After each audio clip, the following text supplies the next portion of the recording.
All right. So, first of all, if you don't draw pictures, some of you didn't draw pictures, and on here I just put, I need pictures.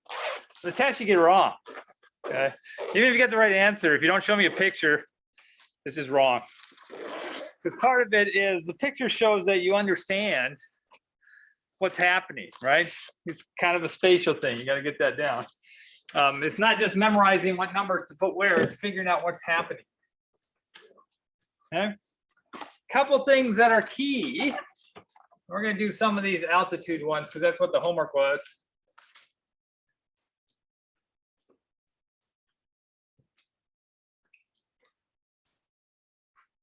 And seemed to be the part that was most missed here. Whenever you're trying to figure out the altitude of the sun, we have to know the declination of the sun.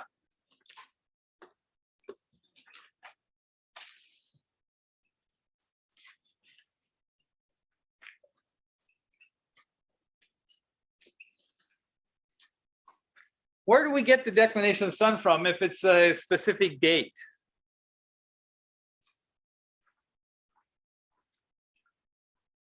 It comes from the textbooks, right? Everybody have a textbook? If you don't have it on Thursday, you're gonna be in trouble because you have to use this chart right here. Okay, so bring this to the test. You can use this on the test, but you can only open it to this page. I don't want you rifling through the book trying to find answers, okay? You can just use it for this specific page. But you'll need that. Also, you obviously need to bring your protractor, your compass, and your straight edge because you're going to get questions like that too. So bring those with you on Thursday. You can also bring calculator if you want. Okay. Now all we've done is like add and subtract angles, but I know some people are much more comfortable with calculator. You cannot use your phone, okay? Because your phone has way too much information on it. All right, so let's do one. We're gonna do one similar to the very first one that was on the homework. The one on the homework said for Fairbanks, Alaska, we wanted to know what its maximum sun and the minimum sun. Well, those you don't even have to look up in Skywatchers because they're very specific days. What day is the maximum sun? For Northern Hemisphere, it occurs around June 22nd. What's the name of that day? Summer solstice. The summer solstice. And what's the declination of the sun?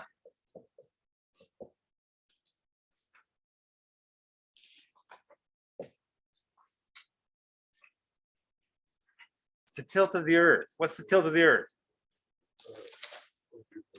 23.5 degrees. You got to have like two numbers memorized, and that's it. One, the latitude of Commerce is 33 degrees north. So when I say Commerce, you know automatically it's 33. The other one is that the tilt of the Earth is 23.5 degrees, which means the sun in the summer is 23 degrees above the celestial equator. In the winter on September 22nd, the declination is -23. So whenever we say, what's the maximum and minimum? Those are the declinations of the sun. Okay. Now, any other time in between, when I say, oh, what is it on February 15th? You have to look in here, and it tells you for February 15th, or it only does like every 5 days. So if someday close to that, pick that, right? I'm not real picky about it being super precise. But you have to have the chart to know. Does that make sense? Okay. Now, just for completeness and for understanding, what's the declination of the sun on the equinoxes?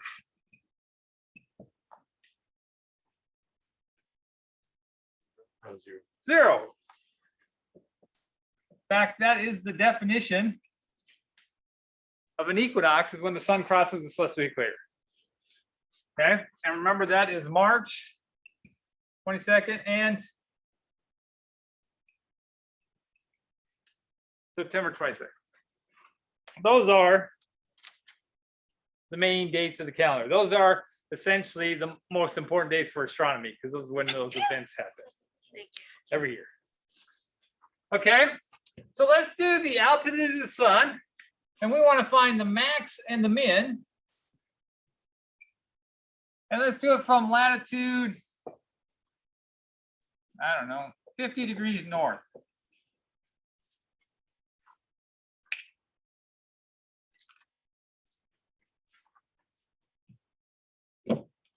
Now just follow my steps. Do exactly what I do and it'll work. Guarantee it. The first thing you do is you draw your half circle. And draw with a protractor.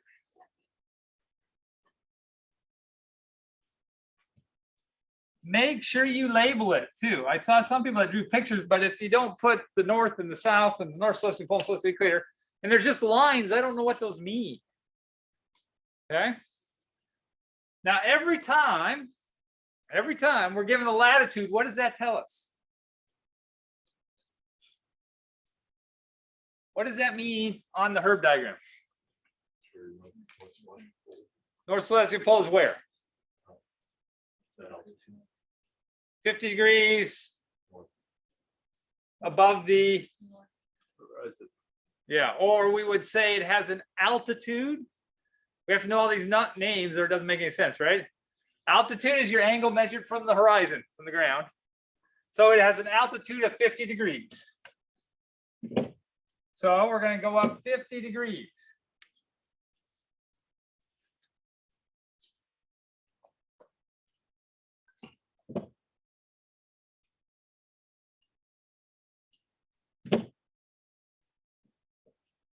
And you have to label that. That's the north celestial pole. That's the pole point around at which everything spins, right? This is always the latitude. So if you're given a problem and it has a latitude in it, you're going to draw this every time, right? That shouldn't be hard. There's no question about what you do with that. And then the second step is we always go how many degrees from the north celestial pole to the celestial equator? 90. 90. And you always draw it, and you always draw it from this line. Because it's always exactly 90 degrees away from that. So just follow these steps. I'm going to go 90 degrees away. I'm going to mark that. And then I have to label it. This is the celestial equator.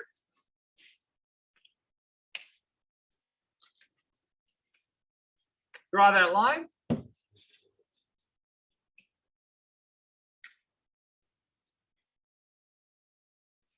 And you put a square arc here to make a note that it's 90 degrees.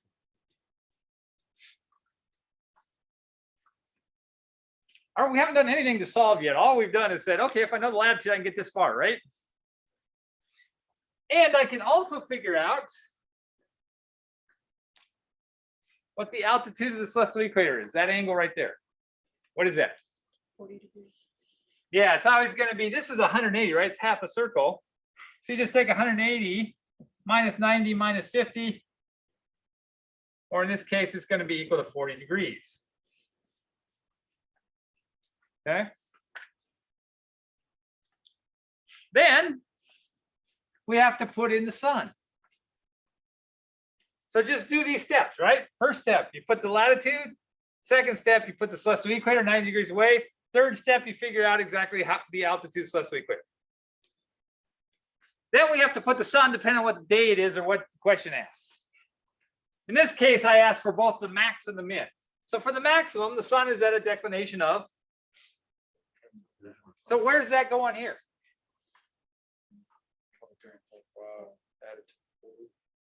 Yeah, it's going to be above it or towards the north, right? So I want it on the diagram. Remember, I'm going to grade your diagrams. And even if you get this far and you mess up this part, you'll still get like half the point. So just do this part. Okay. So we're going to go and now notice, and I think this is where several of you messed up. The declination, this is always measured from the celestial equator. That's why we have to get the celestial equator. I had people putting it like from the horizon and just weird spots. I don't know what they were doing, but it always is from celestial equator. Positive is north. So I'm going to go up exactly 23.5 degrees. I'm going to mark the sun.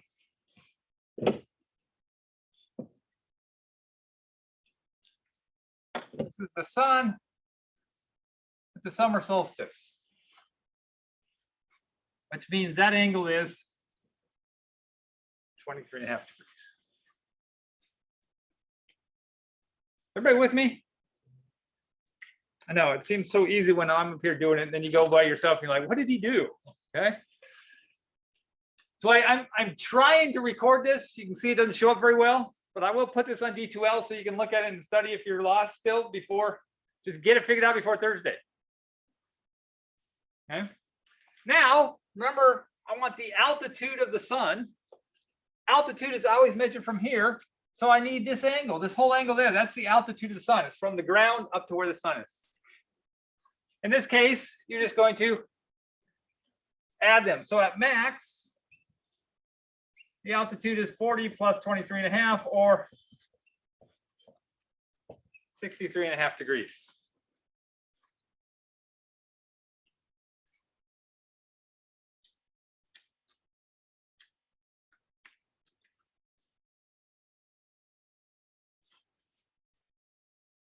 The only thing different between this and problem 1 on the homework I just gave back is this was at latitude 50 degrees. The other one was at like latitude 60 something, 4 or something, right? I made it very, very far north. So far as north I've ever been. I went to Fairbanks once. It was cool. Actually, it was literally cool. It's kind of cool. Okay. I also want the minimum. So I can do this on the same diagram because I haven't changed location. So if the sun goes up here 23.5 degrees in the winter or the December 22nd, it's going to go 23.5 degrees below the celestial equator. So I'm going to measure, except I'm going to measure the angle down instead of up. So I'm going to go down 23.5 degrees.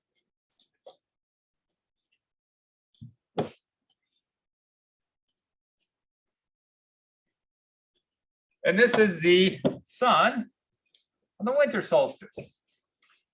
That angle is again 23.5 degrees.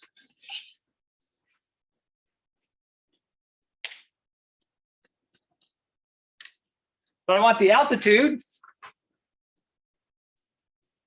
The altitude is that angle. It's always how far the sun is from the horizon, the horizontal line. So in this case, the minimum is just going to be 40 minus 23.5 or 16.5 degrees.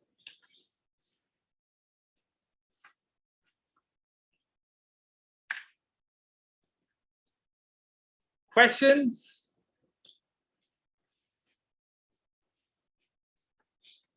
I know it always seems so clear when I do it, but just follow those steps. You'll be okay, right? What were the steps? Step 1 was to use your latitude to find the North Celestial Pole. Step 2 is find from there, find the celestial equator. Go 90 degrees, find the celestial equator. Step 3, get the altitude of the celestial equator. Because you see, that's what we're using here, right? And then, depending on what the question asks, you may have the sun at max or min, you add 23.5, subtract 23.5. If I'd ask, what's the altitude of the sun today? What are we, February 15th? I'd have to go look in here. And on February 15th, let's do the 14th, it's close. So February 14th, the sun has a declination of negative 13 or negative 13 degrees, 13 minutes.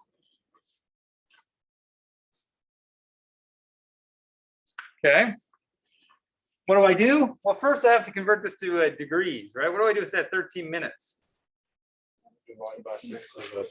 Divide by 60, then I add it to that, right? I again forgot my calculator. What's 13 divided by 60? Do I have a calculator?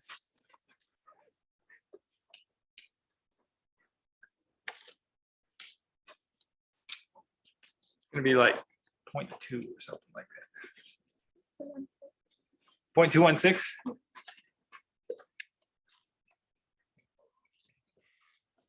And so all I did was divide that by 60 and then add that decimal to the number. That's the stuff we did in the very first homework assignment. Okay, so then if I was going to put the sun on here, where would I put the sun on this diagram for February 14th? What's the negative mean? It's below the celestial equator. So I would just go down 14 or 13.216 degrees, put it right there. And then the altitude would just be 40 minus 13.216. Okay. Questions? Yes. Could you do another example with a different date, please? Yes. Well, there's another way to do this, right? Like there was one on the homework too, where I said, if you have like a window so high, you want me to do one like that? And we figure out what day it is. Okay. But yes, everybody good with this one before I erase it?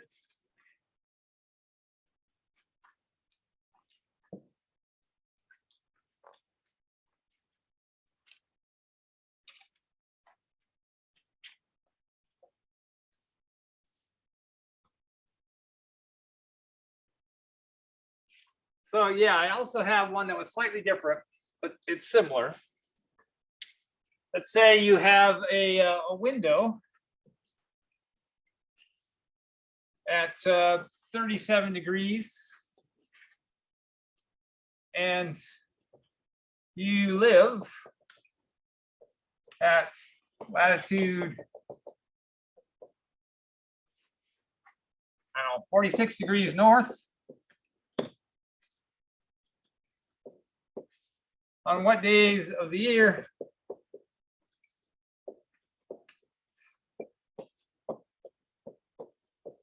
will the sun shine directly through the window?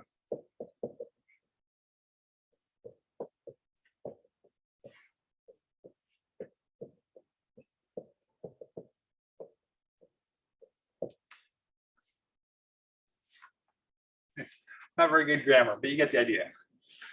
Window in your house is at altitude 37 degrees, and you live at latitude 46. Make it a little clearer there.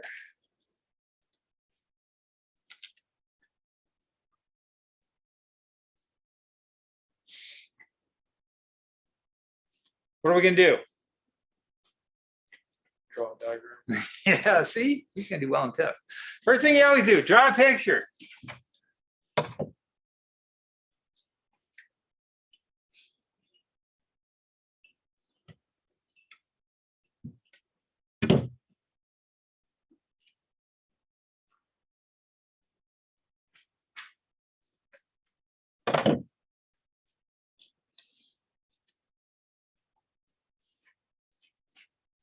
All right, this is all Herb diagrams start. North, south, Herb is the middle. First step. Hasn't changed. What's the first step? Yeah, we know our latitude is 46 degrees north. So what are we going to do on here? We're going to go up 46 degrees and we're going to put what? North celestial pole. Exactly. Step one.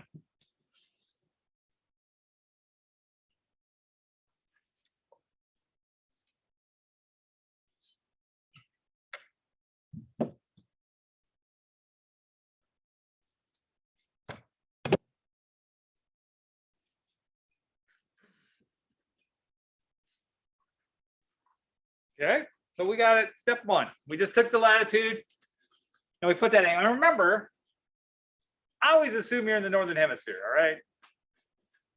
We're going to talk about some places in the southern hemisphere, Machu Picchu and places like that. But all the problems we're going to do in the northern hemisphere because most of the sites are in the northern hemisphere. All right. Step two. Yeah, but celestial equator, how many degrees from the north celestial pole? 90 degrees. So then we always just go 90 degrees from here.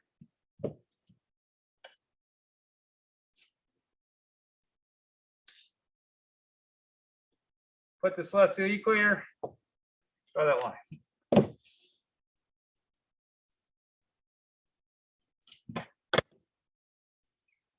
Mark that as 90 degrees. Step 3.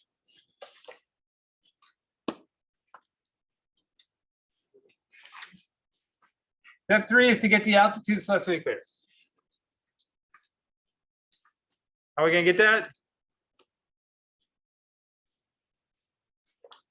We just subtract these from 180, right? Because the whole thing's 180. If I subtract off those two angles, I'm left with that. So I'm just going to do 180 minus 90 minus 46. In this case, leaves 44 degrees.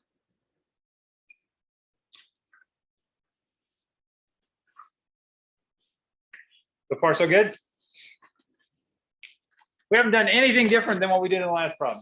Or in fact, all these problems you'll start the same way. Now is where we have to look at what the problem is. In this case, it says the window in your house is at an altitude of 37. What's altitude mean? Yeah, above this line. Right? And I told you that if I tell you always with the sun, it's always on the south side. Because the sun's never going to go through your north window. You live in the northern hemisphere. It'll never happen. Well, I shouldn't say that. If you live on the North Pole, but that's weird. Weird things happen on the North Pole. But anywhere else. All right, so we're going to go put our protractor here. And we're doing altitude. So you just put it on normal because we're measuring from this line. We're going to go up 37 degrees. Get a different color. So I'm going to go up 37 degrees right here and mark that spot.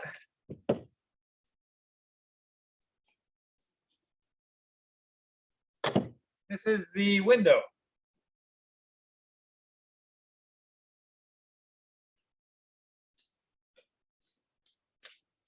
And that angle is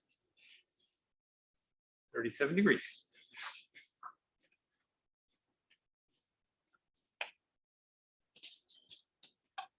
Make sense? Remember, if you have any questions, just stop me. Okay, but we want to know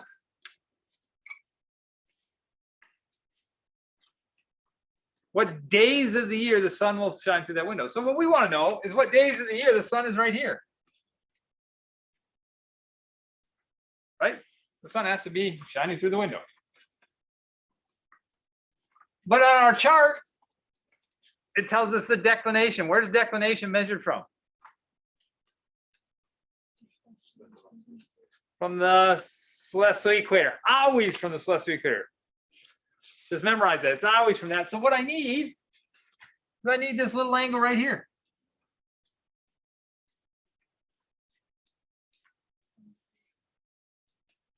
Right. And this is just going to be 44.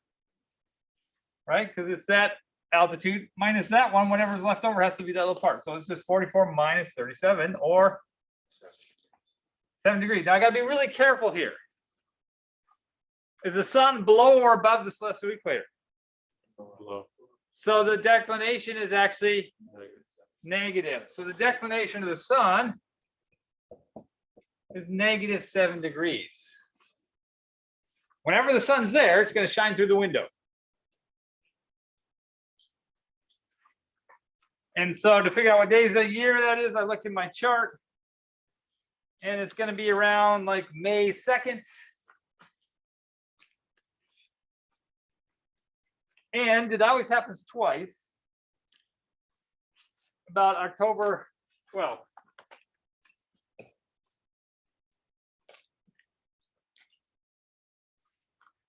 Yeah. We're gonna count off if we're not like directly on the same day as. So you have to be close, but yeah, no. You got to approximate because it doesn't have every single day of the year. So what I mostly look at, this right here. If you got this right, then the answer is usually really easy. I never have anybody that gets the wrong answer, but has this right. It just doesn't happen, right? Because if you get the diagram right, it usually just falls right out. Could it be March, not May? Maybe, did I mess up? It's negative, It is negative. What did I put? because May's positive. Oh, well, see? I would have lost points. How about March 2nd?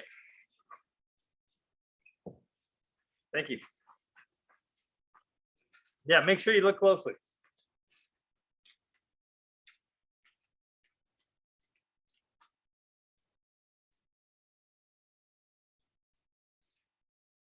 Good with that, or should we do another one? Are these starting to make sense? Follow the steps and it'll work. Okay? All right. Well, let's talk about some other stuff, and if you want, we can come back and do more later. Here is a review sheet.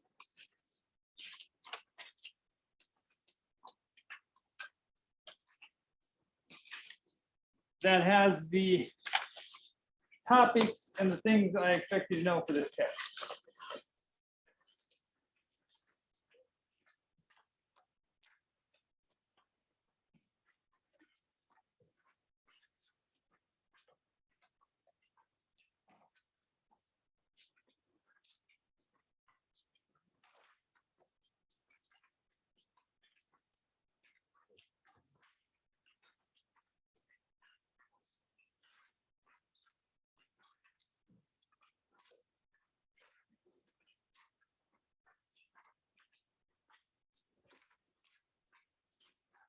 So at the beginning, you see a lot of this was definitions of things. We have to know that. And the way I have the test set up is there's 10 points that are pictures. I'm going to show pictures and we're going to go over those in a few minutes. And you just have to tell me what the picture is. Whatever picture I put up, you just write down what it is. So there's 10 pictures. Then you have to do, there's some short answer questions. And then there's definitions where I just give you the word and you tell me what it means. And then there's going to be 6 like problems, longer ones like this kind of stuff. Okay. And we'll talk about those a little bit too. But you have to know what the definition is. So what's cardinal points? North, south, east, and west. That's the easy one, right? What's altitude mean? Yeah, how far an object is above the horizon. That would be fine. What's azimuth mean? I don't know if I'll ask that, but I did define it. Let's not worry about that one because we didn't really talk about that. What's latitude mean?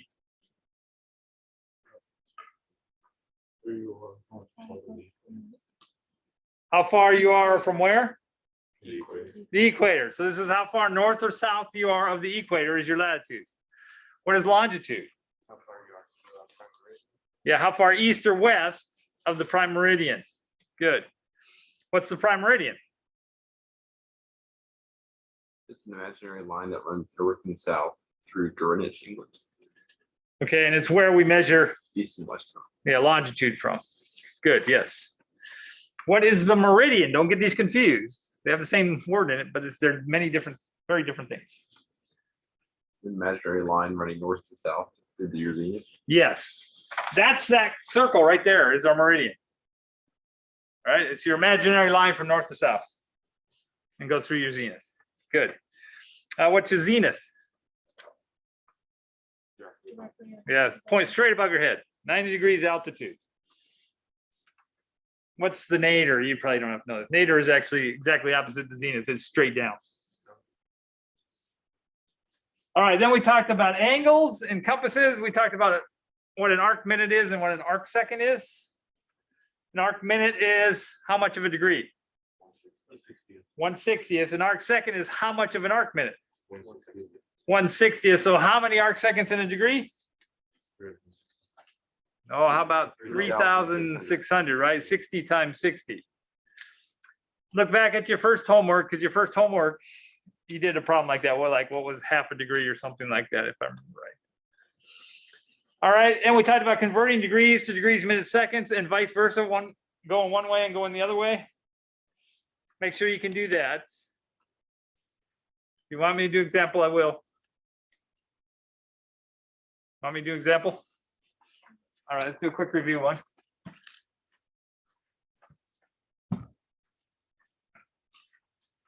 I'll need somebody to help me because I forgot to bring my calculator.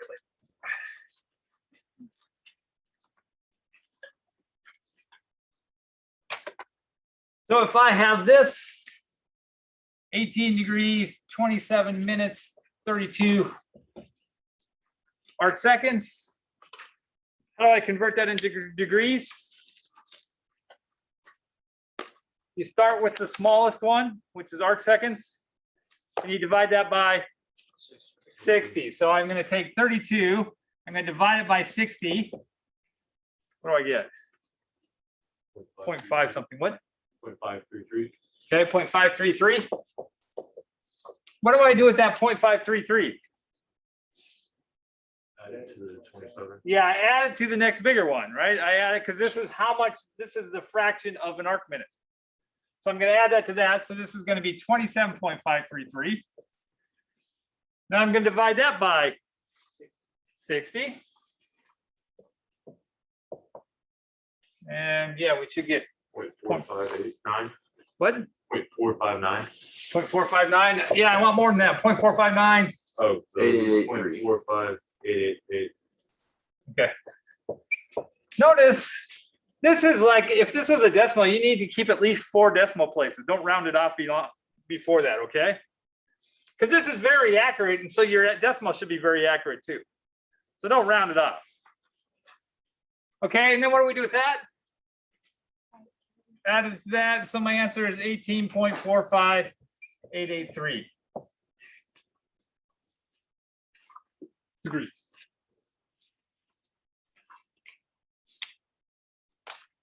Okay.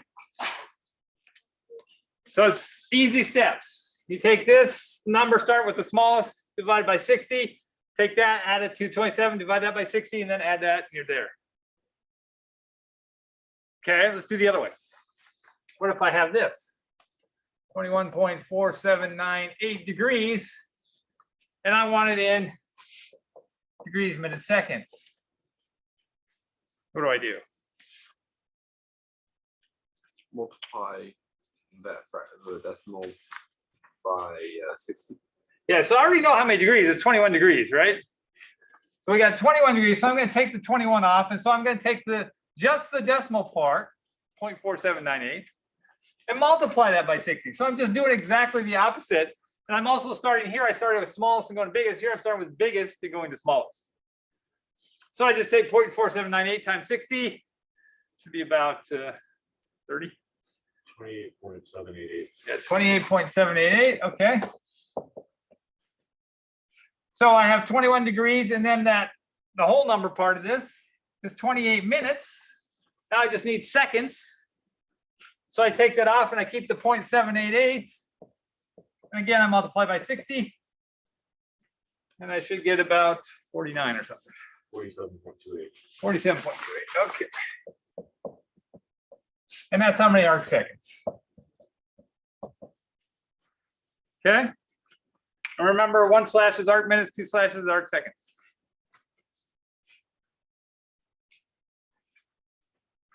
Coming back to you, remember? Okay. So make sure we can do that. We also, you will have to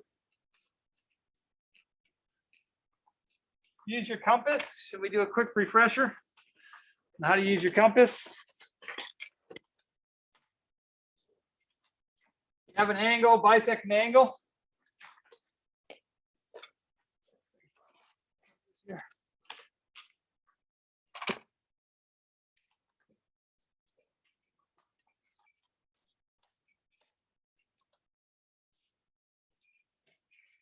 And it doesn't matter, the angle can be acute or obtuse or any angle that works just fine.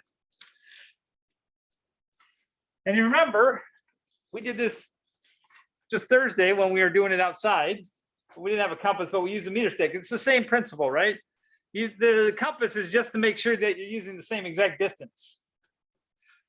So I'm just going to go out some arbitrary distance here.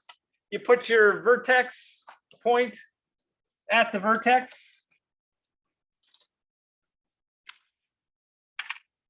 And then we mark on the two legs of the angle the exact same distance. Just make sure it doesn't change between your marks because it's got to be the same distance. Then we don't even have to change it. Well, sometimes you do. It depends on the angle. If it's an obtuse angle, you might have to make it bigger. Doesn't matter as long as you, again, you do the same thing.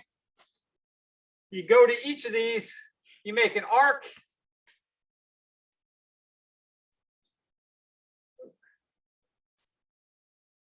All right, my thing slipped. And where those cross is the center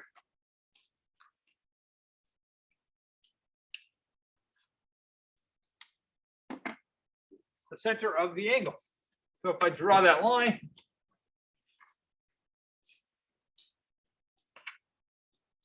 right there,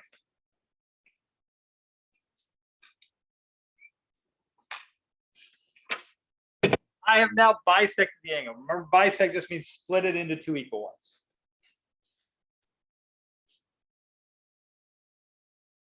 Same exact thing if you have to construct a perpendicular. You're essentially what you're doing is you're bisecting a line. Because if you have 180 degree, you bisect it, you get 90. But we can do that too. Everybody good with that? It is the exact same procedure when you do the perpendicular. You just have to figure out where you want the perpendicular to come from.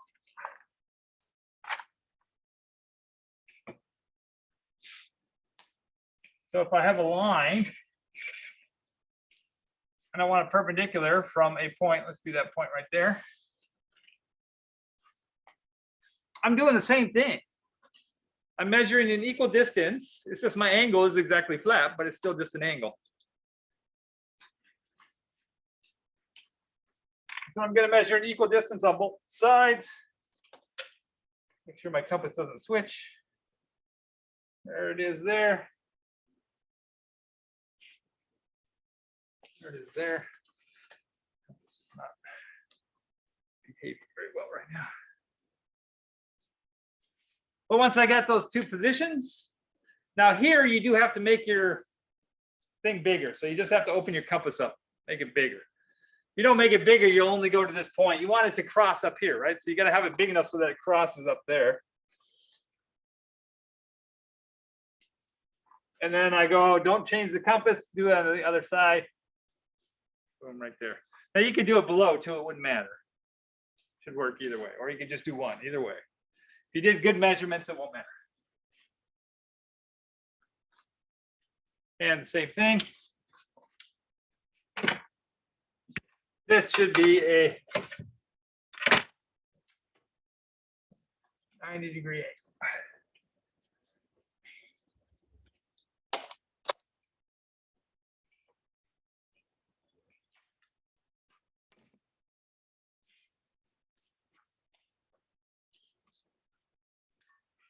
Okay.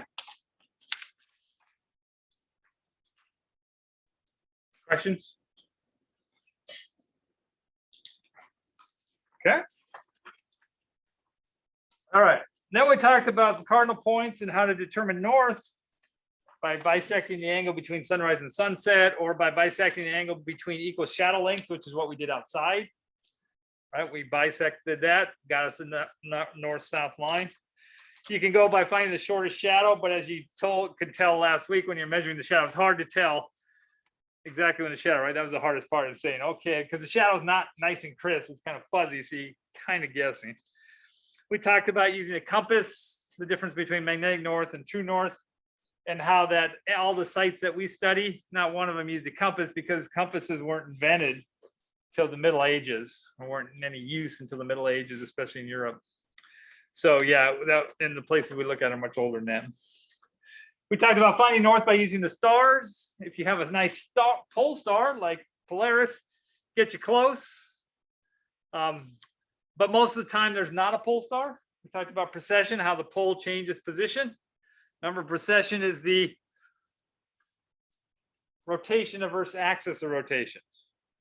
How long does that take to go around once? Takes about 26,000 years. Okay, but it's significant because the stuff we're looking at is 5,000 years old. So That is a big chunk. That's a good part of the circle. That's about, yeah. About 2, 3, wow, it would be 25,000, about 1/5 of the way around from what they did. All right, then we started talking about specific places. The first one we talked about was the Egyptians. So let's go through the PowerPoint real quick. These PowerPoints are online on D2L, so you can see them. The problem is they're just PowerPoints, so they don't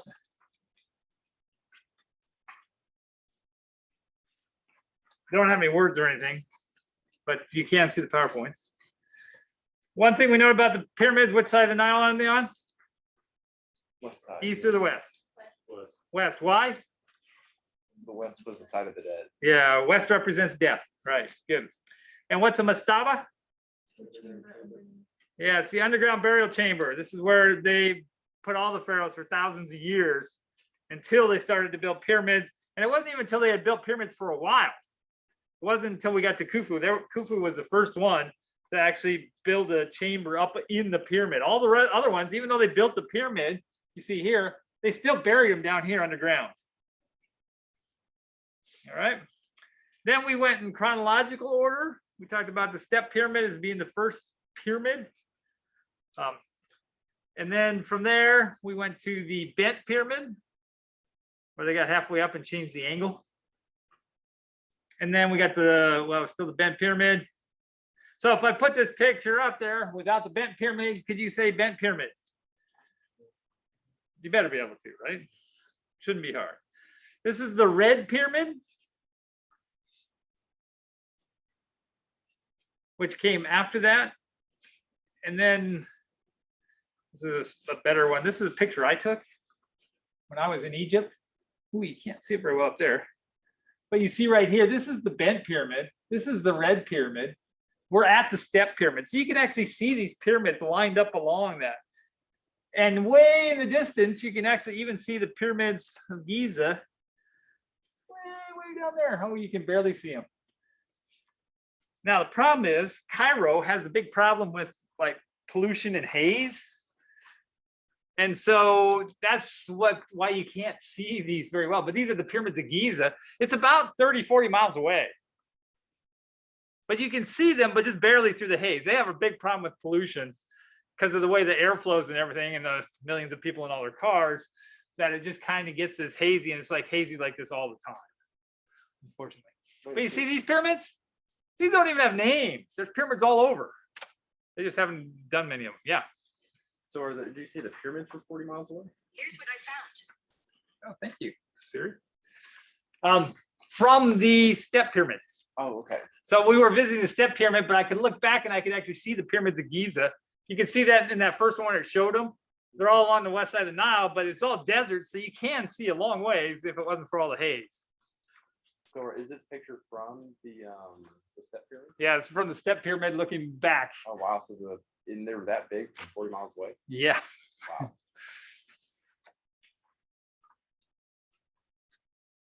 And then we talked a lot, most of our time we spent on the pyramids of Giza. We talked about how it's changed from 1904 to now. And the one that we worry about the most is what we call the Great Pyramid, the Pyramid of Khufu. This is the one we talked about with the inner chambers and all that. This is the largest pyramid. Remember, his Khafre's is actually slightly taller because it's on a higher part of the plateau. I don't know if he did that deliberate or not, but it's not quite as big. It doesn't have quite as big a footprint as that one. So this is the Pyramid of Khufu, the one with the 2.3 million blocks. Here it is. These are pictures I took. I was trying to climb up it. I got about 4 rows up, and then the guy with the machine gun looked at me and gave me the "don't go up there anymore." I'm like, okay, I'm going down. Now you got a machine gun, and people tend to listen to you. But you can see, this is about how high. It's not easy climbing because it's like every rock is about like this big to you. So you have to climb up. It's not like you can do them as steps. Now there was a kid that got in trouble about 10 years ago because he climbed all the way to the top. He snuck up there before they saw him, and he actually went all the way to the top, and they caught him because he was, social media. He was like, "Hey, look where I am." They got him on the top. He got arrested. He was later released, but they don't want people doing it. And mostly it's a safety thing, because if you fell, you could fall a long way, and you would probably not survive it. But you see how worn these are too. There's been millions of people that have been climbing where I was climbing. They do let you up a little bit on this one side. You see there's the guy over here too. The other sides, they don't even let you get close to it. What were the two stars? These are the alignment stars.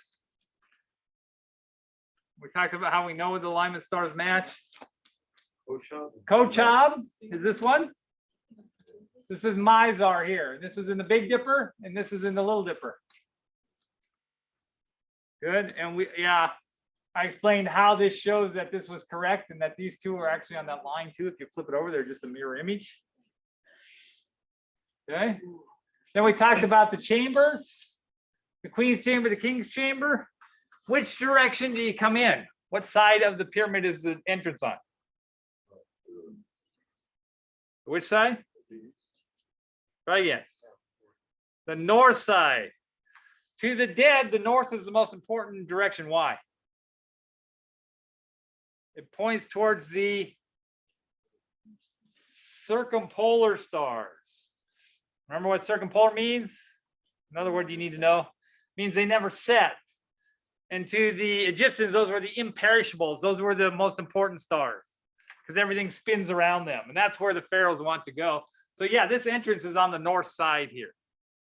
In fact, all the pyramids, the entrance is only on the north side.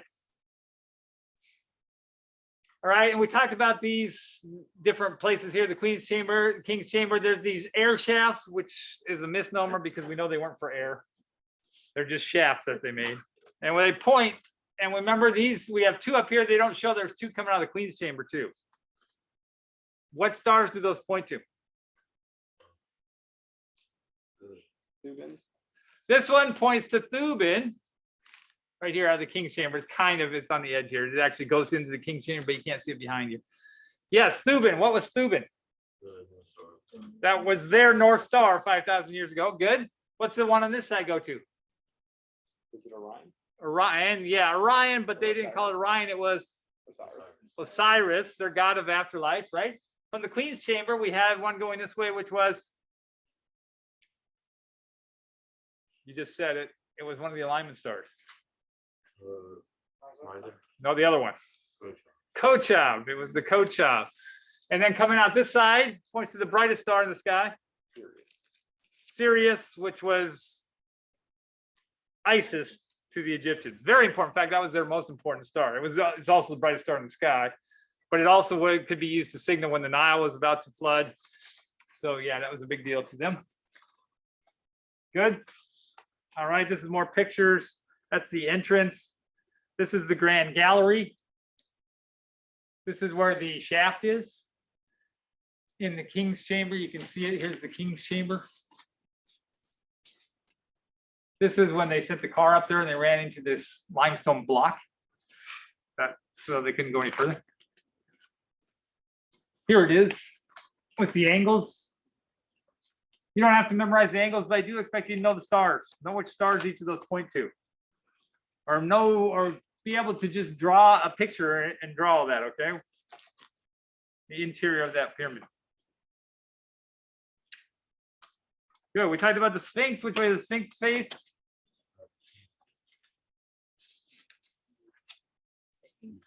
East. Yeah, it faces across the Nile.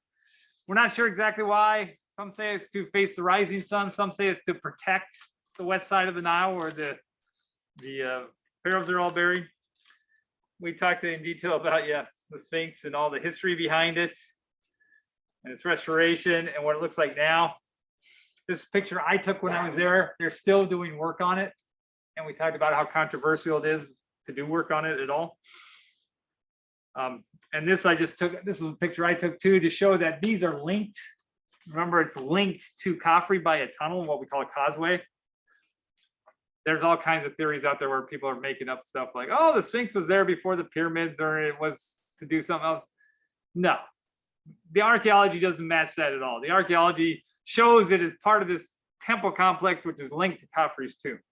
And it was built at that time and it fits all the data, so. Oh, we talked about the possibility that it was linked to Orion's belt. That was a theory that came up about 20 years ago. The problem is it's upside down, right? Because then this picture here, north is actually that way. So you have to flip it over upside down. You gotta remember the Egyptians are the ones that lined them up to within a few arc minutes of being perfect. I don't think they'd ever get it 180 degrees out. Somebody would be kill their shot for that one. Like a constructor that doesn't do his job. Okay. And then we talked about the Pawnee.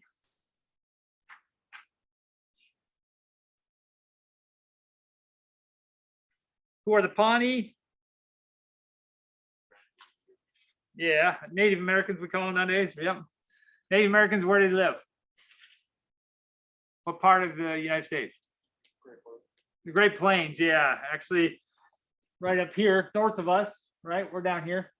So they're in this region here, Nebraska, Kansas, that area right here. Most of them ones we talk about are this ones. They're technically called the Skiddy Pawnee. It's a subdivision of the Pawnee. But we talked about their earth lodges. What shape are the earth lodges? Are they square? No, they're circular, right? In fact, they call them turtles because they look like turtles. Which way do they face? Do they face east? East. Every single one of them face east to greet their god. Who's their god? Morning star. Well, there are two gods, right? Morning star, and what's the other god? Evening star. Which one's male? Morning star. Female is evening star, right? What color is morning star associated with? Red. Red, yeah, red. And we think it's associated with what astronomical object? Mars. Probably, yeah, planet Mars. We don't know that as a fact, but we think it was probably Mars. Right, and we talked about their earth lodges and how they face east, and that they had beams in center. They actually had many beams to hold up the roof, but they had 4 main beams that they would color, and they would put corn on it of different colors, and they represented different animals, right? In fact, I think that was your last homework too, right? All this has to go back to their cosmological belief and how humans were formed, and how Morningstar had to overcome all these trials to get to Evening Star, where they could have the first human child. Remember, Evening Star is represented by the western side of the lodge, where there's the altar, where they have a sacred bundle. They usually have a buffalo head and whatever else is significant to that group of people. Good. Here's a sacred bundle. And they had star charts. We talked about some of their star patterns. We talked about the Council of Chiefs, which is our Corona Borealis. We talked about the sitting ducks, which is part of our constellation of Scorpio. We talked about the Pleiades. They thought it was a giant skull that 6 brothers or 6 warriors had to save a girl from. That was a weird thing, but yeah. So yeah, we had several of those, and they had, this is a drum. This is the top of the drum made into a star chart. Okay, good. Then we went on and started talking about altitude of the sun, which is what we were doing before the Herb diagrams, right? But then we had 2, 3 places that we talked about that had to do with altitude of the sun. We had Monte Alban. Where's Monte Alban? Right, southern Mexico, good. About when? Remember, those are the things I want you to know about each place. Critical to know where it is on the earth, when the inhabitants were there, when they built it, because different things happen at different times. If there was any cultural beliefs or uniqueness of it, and what the astronomical alignment. We wouldn't talk about it if there wasn't something astronomical about it. Here's Monte Alban. Right here. Where on the terrain is it? Is it built down in the valley? No, it's up on top of the ridges, right? So it was up on top of the ridge, down in the valleys where they farmed, but the buildings were all built up on top of the ridge. the building that we care about, or the building that has the zenith viewing chamber, is building P. It's the one right over here. And here's what it looks like. Notice you are on top of a ridge. It's kind of a cool place. And it's the building over here, right here, that you can go inside, and they have built this room, this chamber right here, where you can go into this chamber. Sunlight goes directly through here. It comes directly through on what day of the year? What days, right? It always happens twice. Once was in May, and the other one was in August. The one in May was probably to what? Signal. Yeah, when it's time to plant your crops, right? Remember we talked about that down there. You're far enough south towards the equator that you don't really have 4 seasons, you really have 2. You have a dry season and a rainy season. The rainy season is when you plant the crops. Their winter is really just a dry season, because temperature wise, it really doesn't change much.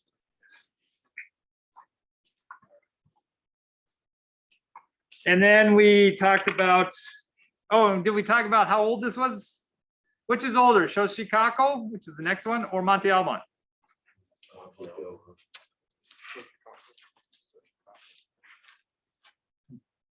Let's try again. Monte Alban is older. Because the other ones started getting built when they abandoned. Yeah, exactly. Monte Alban was actually older and predates the Mayans. We think it's probably the Toltecs, right? But the Xochicalco is very much a Mayan site, which came later, okay, a few hundred years later, about 5 or 6 hundred. But similar idea. They're very similar. It's easy to get them confused, and they're not very far away in location either. This was here, and the other one's right over here. So it's not like they're very far away from each other geographically either. And here it is again, similar. It's on top of a ridge. It's the building we talked about, Kukulkan, the feathered serpent, the main god of the Mayans. They had lots of gods, but he was the main god. And then this was the chamber they built. This one was interesting because the other one you see was a building that they built this chamber in. This one they had to actually dig out the rock. So this is rock. They just chiseled out a rock and built a tunnel room. And this one's a lot longer too. And then they essentially dug a hole that big, around about 30 feet straight down to that chamber. Kind of cool. But this is what it looks like looking up. And this is what it looks like when the sunlight goes straight down. Same thing, because it's nearly the same latitude. The timing of the year is about the same. It's the May and August again. The May one we think is planting crops. So August, we don't know what it means, but it may not have meant anything. Who knows? Questions about that? I know I'm going fast because we already covered this. This is just review, right? And then we talked about the Chinese astronomer, Gao Xiaojing.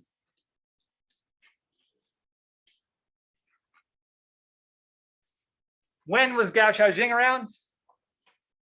He was the court astronomer to the emperor around what time?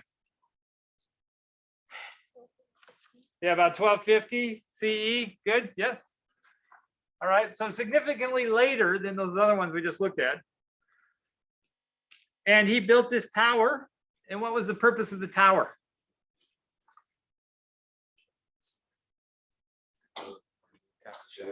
To cast a shadow so you could determine days of the year. It was just a big, elaborate solar calendar is what it was. Very precise. It also allowed him to measure exactly like the length of a year and to do some precise astronomical calculations. Here it is in more detail. Why did he put these little, what would you call them? Trenches or cuts in the stone? The water itself level episode. Yeah, to put water in so you can make it perfectly level. They didn't have fancy lasers and levels like we have nowadays. Good. And here it is. This is the best picture of it. So these people that are standing up here, That's where the sun would come through. And so this is exactly on a north-south line. It has to be precisely a north-south line. It wouldn't work. Okay. All right. So we talked about all that. We talked about all the places. We did the altitude. That was what we were doing first, the herd diagrams. Any questions or anything you want me to go over in more detail? Anything that'll help you? I'm gonna bring up more lights here. 1 second.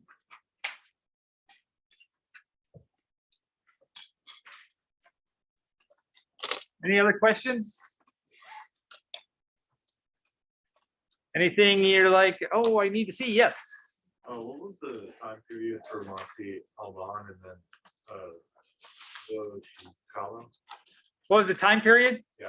Yeah, Monte Alban, I think it was about 700 BCE, and the Xochicalco, I think was about 300 or 400 CE, if I remember right.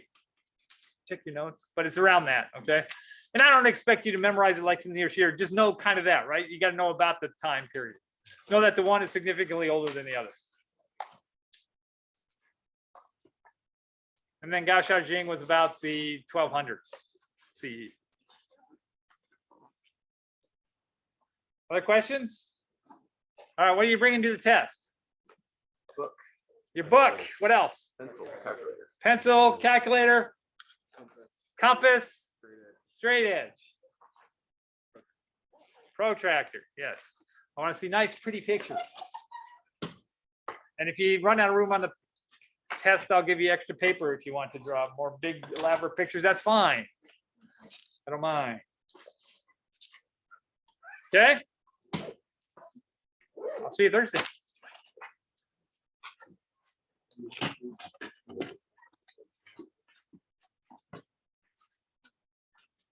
Thanks.